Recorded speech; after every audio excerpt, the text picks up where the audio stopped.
হযরত আনাস রাদিয়াল্লাহু আনহু বর্ণনা করেন যে রাসূলুল্লাহ সাল্লাল্লাহু আলাইহি সাল্লাম ইরশাদ করিয়াছেন, ঈমানের স্বাদ সেই ব্যক্তি পাইবে যাহার মধ্যে তিনটি বস্তু পাওয়া যাইবে।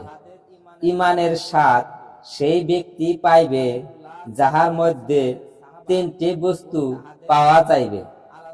1 নম্বর, তাহার অন্তরে আল্লাহ তাআলা ও তাহার রাসূলের মহব্বত সবচেয়ে বেশি হয়।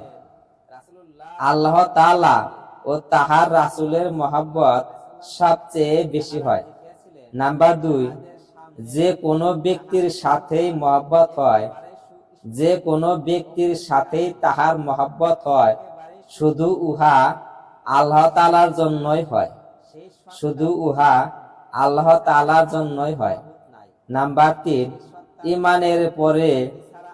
ঈমানের পরে কুফরের দিকে ফিরিয়া যাওয়া, ঈমানের পরে কুফরের দিকে ফিরিয়া যাওয়া তাহার নিকট এরূপ ঘৃণিত হয়, তাহার নিকট এরূপ ঘৃণিত হয় ও কষ্টদায়ক হয়, যেরূপ আগুনে নিক্ষেপ করিলে হয়, যেরূপ আগুনে নিক্ষেপ করিলে হয়।